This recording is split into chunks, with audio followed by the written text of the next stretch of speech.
The sound of soft rain had always been a comfort to me. On that particular Wednesday, it was the only sound that filled my quiet little flat in York.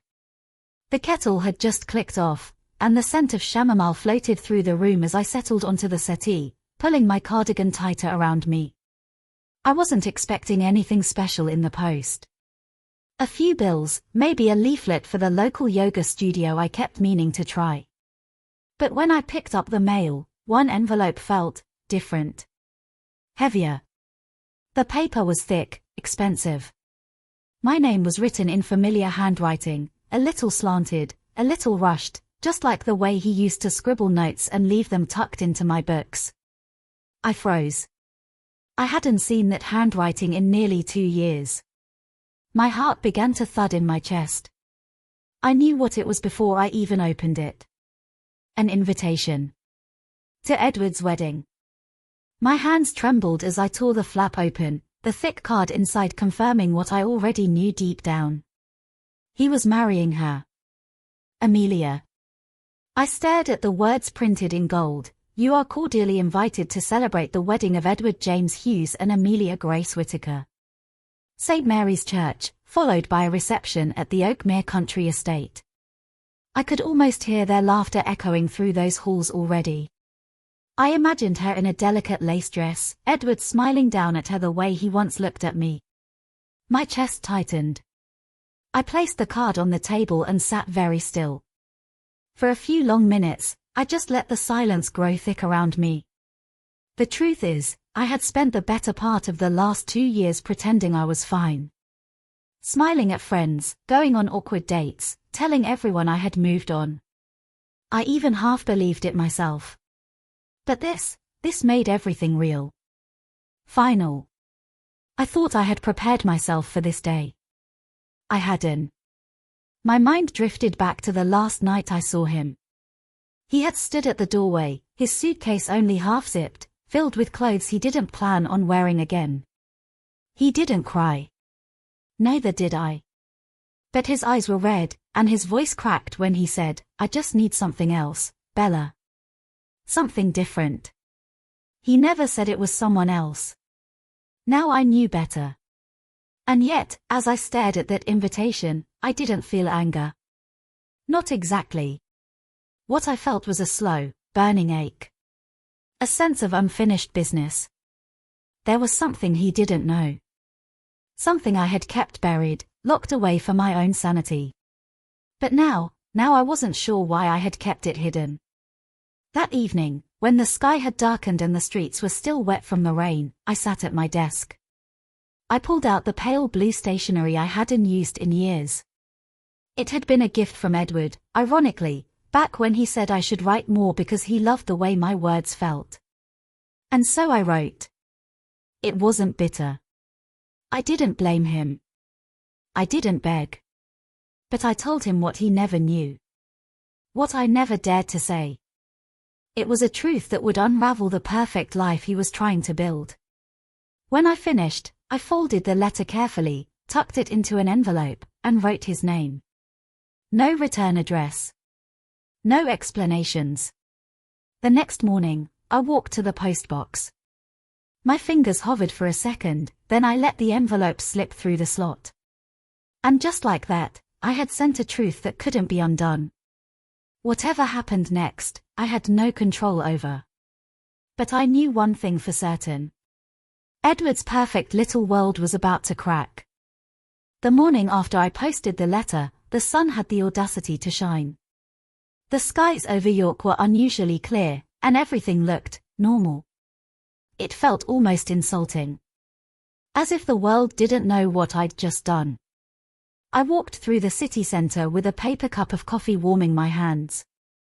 The shops were opening, people smiling, laughing, living their lives, unaware that just a few streets away, someone was about to read a truth they never expected. I hadn't written that letter to be cruel. No. I had written it because silence had begun to rot inside me. Because 2 years ago, I made a choice to protect someone else's heart instead of my own. It happened on a grey December morning, back when Edward and I were still planning our future. I'd just come from the doctor's office, I remember sitting in the waiting room, staring at a poster about early symptoms of ovarian issues, not realizing it would become my reality minutes later. The doctor's voice was calm, clinical, distant. The diagnosis was clear, complications that meant having children naturally would be nearly impossible. My world tilted. I remember walking home in the cold, ignoring messages from Edward asking where I was. I remember standing in front of the mirror, whispering the news aloud just to see how it sounded. I couldn't stop shaking. But I never told him. Not because I didn't trust him, but because I loved him too much. He wanted a family more than anything. He talked about it constantly, names, school runs, who they'd look like. I didn't want to be the one to shatter that dream. So I made the decision for both of us. I ended things slowly, subtly. I pulled away, let arguments grow, and when he finally said he wanted something else, I let him believe it was his idea. And when I heard about Amelia, I convinced myself she'd give him everything I couldn't. But love doesn't just leave you. It lingers. It haunts you in old photographs and familiar songs. It shows up in wedding invitations and thick gold letters. I thought I could bury the past. But when that invitation arrived, I realized something. He deserved to know the truth. Maybe not because he would do anything differently, but because I deserved to stop carrying it alone. So I wrote to him. "Dear Edward," I began. "There is something I never told you. Something that has weighed on me every day since we said goodbye." And I told him everything. About the appointment. The diagnosis. The nights I cried alone while he slept. The days I pretended to be strong so he wouldn't worry. I told him I left not because I stopped loving him, but because I loved him too much to let him settle for less than the future he deserved. And at the very end, I wrote, "I am not writing this to change anything. I just needed you to know that you were never the problem. I was never angry. I only ever wanted you to be happy, even if it wasn't with me." Now, 2 days had passed since I sent that letter. No reply. No message. Nothing. I told myself I wasn't expecting anything. But still. I checked my phone more times than I'd care to admit. Until Friday evening. That was when the knock came. Not a text. Not a call. A knock. And when I opened the door, I nearly forgot how to breathe. It was him. Edward. And his eyes, they weren't angry. They weren't confused. They were full of something else entirely. For a moment, neither of us spoke. Edward stood in the doorway like a memory brought to life, older, slightly more tired around the eyes, but still devastatingly familiar. He held nothing in his hands, no envelope, no gift. Just himself, and a silence that buzzed louder than any words. I stepped aside. He walked in. The flat was just as I'd left it. Quiet. Neat. Too clean for someone who'd been hiding from her own emotions. The ticking of the clock on the wall suddenly felt deafening. Edward didn't sit. He stood by the window, looking out at the narrow streets of York, the evening lights casting soft amber glows through the glass. And then he finally spoke. "You should have told me." His voice wasn't angry. Just low. Controlled. Laced with something I couldn't quite name. Regret. Sadness. A quiet kind of hurt. I swallowed. "I know." He turned to face me. His expression wasn't the one I'd feared. It wasn't blame. It wasn't pity. It was something far more dangerous, understanding. "I thought I'd done something," he said softly. "I thought maybe I was too much. Too fast. Too hopeful. When you started pulling away, I convinced myself it was my fault." Hearing those words nearly shattered me. "It was never you, Edward." He nodded slowly, absorbing the truth he should have known years ago. We sat, finally, across from each other, like two people trying to learn a language they'd forgotten. Outside, the wind picked up, brushing leaves against the windowpane. Inside, every word mattered. Amelia and I, he began, then hesitated. We're not what people think. I raised an eyebrow. You're marrying her, aren't you? His jaw clenched just slightly. We postponed the wedding. Silence. I read your letter, he continued. Twice.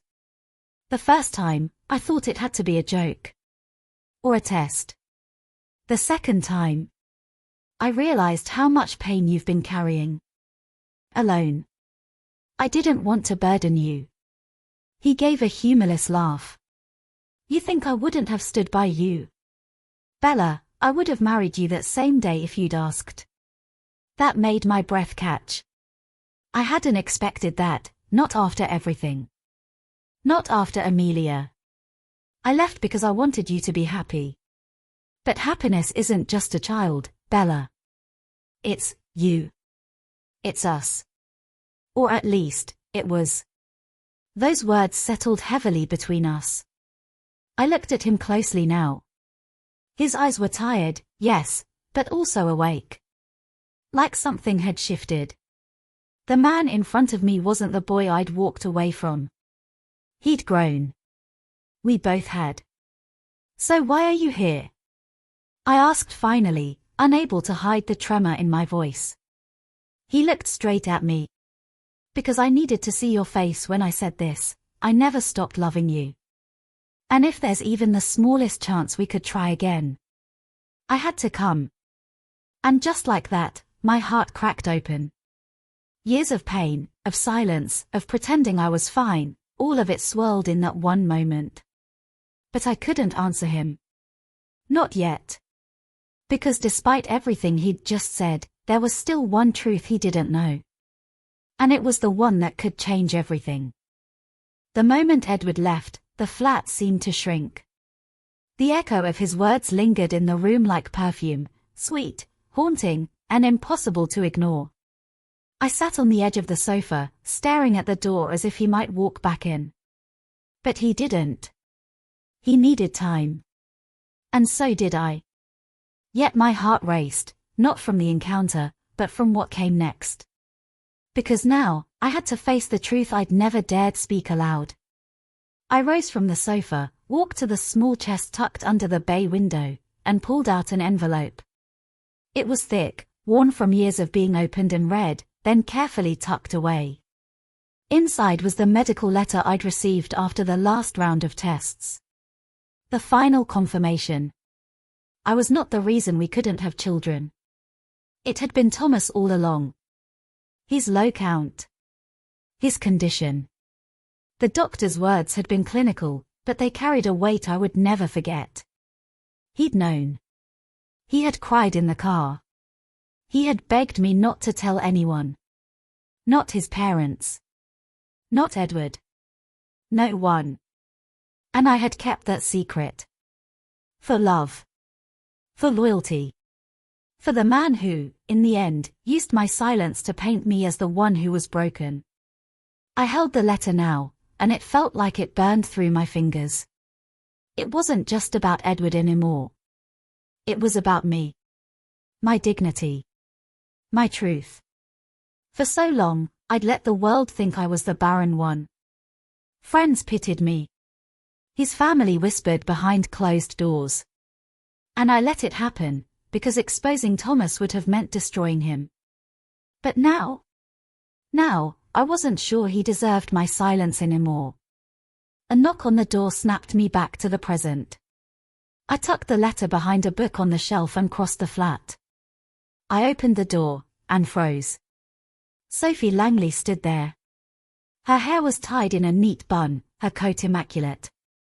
She held a small envelope in one hand and a guarded look in her eyes. Bella, she said with a nod. Sophie, I answered, trying to keep my voice steady. Can I come in? I hesitated. Then stepped aside. She walked in, as graceful as ever, her eyes scanning the flat as if she'd always imagined this moment. We stood facing each other like two women who had fought the same battle, but on different sides of a war. "I didn't come to fight," she said quickly. "Then why are you here?" She placed the envelope on the table between us. "Because I think it's time you knew the full story." I narrowed my eyes. "What are you talking about?" Sophie sighed. "Thomas didn't just cheat.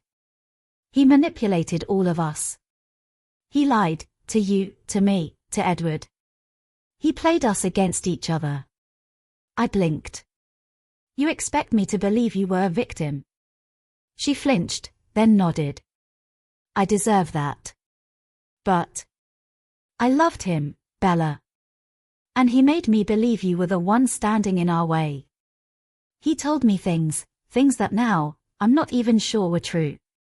I looked at her, and for the first time, saw not the villain I'd imagined, but a woman twisted by the same lies that had broken me. "What's in the envelope?" I asked. "Proof," she said. "Of everything." My hands shook slightly as I reached for it. Inside, there were photos, screenshots, emails, even a journal entry, written by Thomas, where he detailed how he blamed me, because he couldn't handle the shame of being the one who was infertile. My breath caught in my throat. Sophie stepped back. "I know this doesn't fix anything. But I thought, maybe it gives you back some of your power." I stared at the pages in my hand. Years of silence and shame, crumbling into paper and ink. Sophie turned to leave. Before she walked out, she looked over her shoulder. "For what it's worth, I don't think Edward ever stopped loving you. And I don't think Thomas ever deserved you." And then she was gone. The door clicked shut. And I stood there, holding the truth. For the first time in years, it wasn't crushing. It was freeing. But with truth comes choice. And the next one I had to make would change everything. 3 days passed. I didn't leave the flat. I didn't call anyone. I simply sat with the truth, grieving it, cursing it, and eventually, accepting it. The documents Sophie had left were now neatly filed inside a folder in my drawer, labeled with nothing more than a single word, truth. I stared at that folder more than once, wondering what to do with it. Part of me wanted to send copies to everyone who had ever looked at me with pity. Another part, perhaps the stronger one, wanted to keep it close, not to expose Thomas, but to reclaim my story. Then came the message. It arrived as I stirred a cup of tea, its warmth soothing my cold fingers. From Edward. "Dinner? Just us. I need to say something. I'll be at La Fontaine at 7. If you don't come, I'll understand." I stared at the message for minutes. La Fontaine. It used to be our place. The quiet bistro on the corner of Kensington Street. The place we'd gone to celebrate birthdays, promotions, even the silly things like when I passed my driving test. A part of me felt a tremble of anticipation. Another part whispered, "Be careful." But I went. I arrived just past 7, dressed simply. No perfume, no makeup. I didn't want to impress. I wanted to be real. Edward was already there.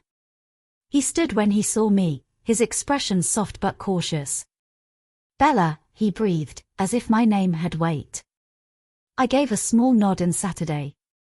The waiter came. We ordered wine. The kind we both used to drink on cold evenings, when laughter came easy and the future felt bright. Silence lingered as our glasses were filled. Finally, he spoke. "I owe you more than an apology." I looked at him but said nothing. I made assumptions. I believed what Thomas told me. I let bitterness twist me into someone I didn't recognize. Still, I waited. Edward reached into his coat and slid a folded paper across the table. My breath caught. It was the clinic referral. The one Thomas had used to schedule an appointment in my name. I opened it slowly.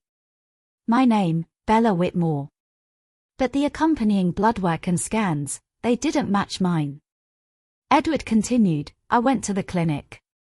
I asked questions. Turns out, Thomas altered the results. He used your name, but it wasn't your file. I had to threaten legal action just to get the truth. The room swayed gently around me. Thomas had gone further than I imagined. Why are you telling me this now? I asked quietly. He leaned closer, voice firm. Because I was wrong. And because I never stopped loving you. Even when I hated you, I loved you. My hands trembled slightly as I set the paper down. Edward, I whispered, this doesn't change everything. You believed him so easily. You walked away. I know, he said. And I don't expect forgiveness. But if there's even a piece of you that still feels what I feel, I want to try again. From the beginning. Not as a man who pitied you, but as a man who finally sees you. My heart warred with itself. The woman I'd been, she might have said yes in an instant. But the woman I was now, she needed more than just words. I looked at Edward, at the hope in his eyes. And I didn't say yes. But I didn't say no, either. Instead, I said, let me think. He smiled gently. That's all I can ask. We sipped our wine in silence, the weight between us shifting slowly. Not gone. But no longer unbearable. The morning after the dinner with Edward, I stood by the window of my flat, watching the drizzle coat the glass like a soft grey veil. The city was still waking, but I was already wide awake, heart thudding with a strange rhythm. I didn't sleep much. My mind replayed his words over and over. His apology. His confession. And his plea to start again. Part of me wanted to believe him. To believe we could pick up the pieces and rebuild something beautiful. But I wasn't that naive anymore. What Thomas did wasn't just betrayal, it was an orchestrated deception, years in the making. He had convinced everyone that I was broken, unworthy, and barren. Even Edward. And now, just as the truth surfaced, they wanted to repair what they'd helped destroy. No. This time, I wouldn't be the wounded party hoping for justice. I would be the storm. I opened the drawer and stared at the folder labeled, Truth. Inside, everything Sophie had left me, doctor's notes, test results, falsified reports, and photos. Photos of Thomas and Sophie. Together. Intimate.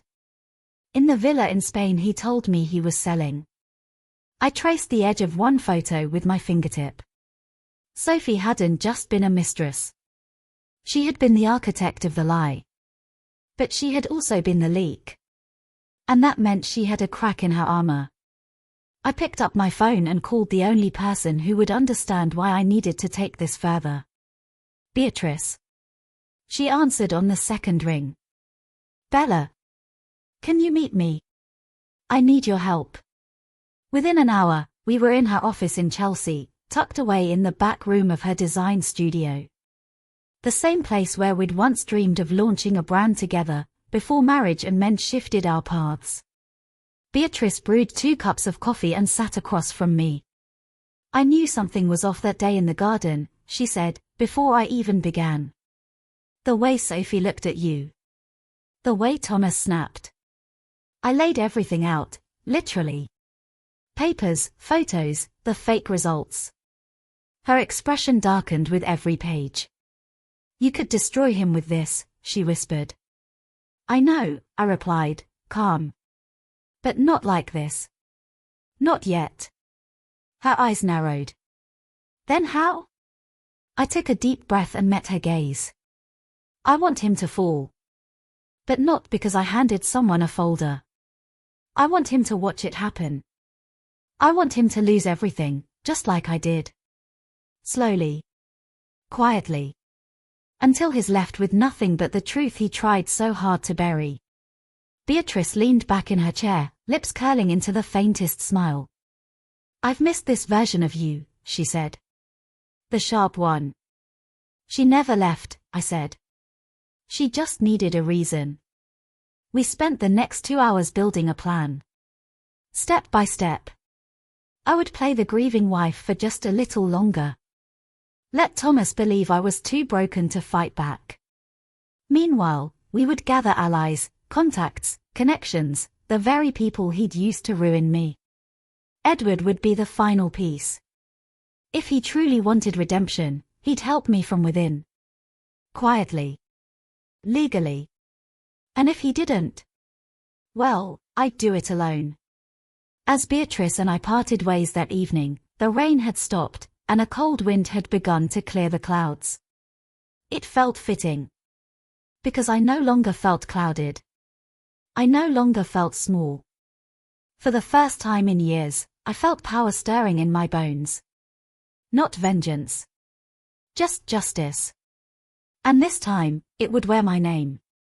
The following weeks passed like a quiet storm, subtle on the surface, but deeply unsettling beneath. I continued to play the role of the wounded, grieving wife. A gentle nod at charity luncheons. A soft smile during brief visits to the office. The perfect portrait of resilience. And Thomas? He thrived in it. He relished the sympathy, the attention. He wore the mask of the heartbroken husband with conviction, all while slipping deeper into his web of deceit. He didn't know that I was watching. Beatrice and I worked in silence, gathering threads and connecting dots. Every contract, every dodgy offshore account, every manipulated board member, it all began to surface. But the real game changer came from Edward. He arranged a meeting at a discreet club in Mayfair. Just the two of us, in a private room, candlelight flickering on the polished oak table. He looked tired. More worn than before. His conscience was eating him alive, and I could see it in the shadows beneath his eyes. I've seen the accounts, he said, sliding a flash drive across the table. You were right. He's been moving assets. Not just from the company. From your name. I picked up the flash drive, careful not to tremble.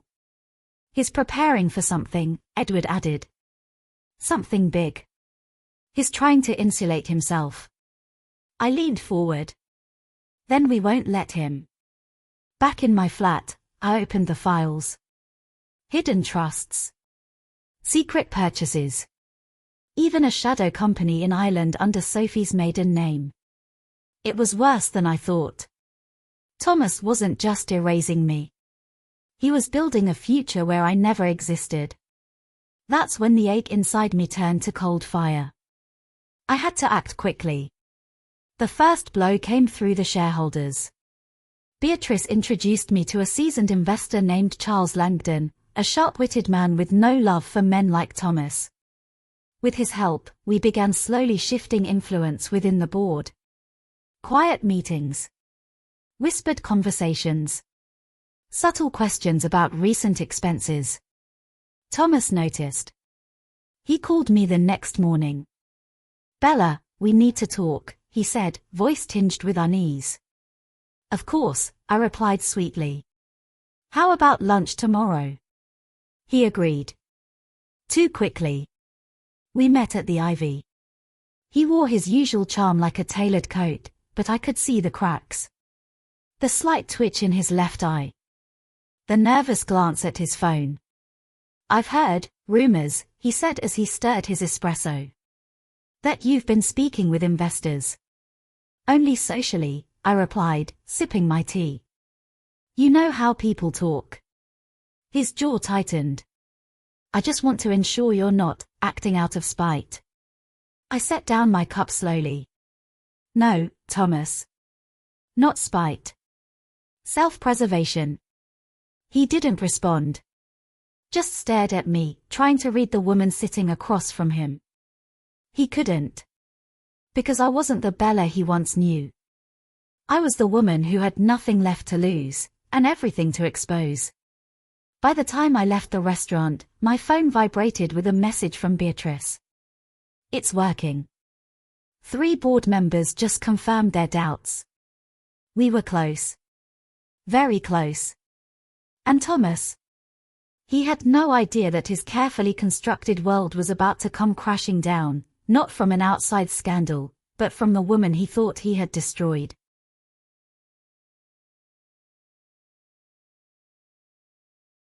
It was a crisp Thursday morning in London headquarters. I arrived early dressed in a navy blue suit, my hair pinned neatly back and my expression unreadable. This was the day everything would change. The board meeting had been called under the guise of discussing Q3 performance, but we all knew, at least those of us on the inside, that this wasn't about numbers, it was about exposure. Thomas entered the boardroom 10 minutes late, as always, smug, composed, confident. His eyes flicked to mine across the table, then to Charles Langdon, who offered a cordial but cold nod. Edward sat further down the table, silent. He hadn't responded to Thomas's messages for days. "Shall we begin?" Thomas asked, buttoning his jacket as he took his seat at the head of the table. Charles leaned forward. "Actually, we'd like to start with something urgent." A file was passed down the table one by one. The board members opened it. Inside were printed screenshots from the flash drive, evidence of asset redirection, false expense reports, shell companies, every lie documented. Thomas's face didn't fall, not yet. He scanned the papers with cold calculation. "What is this supposed to be?" he asked, voice steady. Beatrice stood from her seat in the corner holding another folder. "There's more," she said. "Records of client fund mismanagement, bribes to silence whistleblowers, and this." She opened a folder revealing a signed affidavit from Sophie Langley. The silence in the room was deafening. "She's agreed to testify," I said quietly. "She's done protecting you." Thomas's jaw clenched. He looked at me as though seeing a stranger, a threat. "You've been planning this?"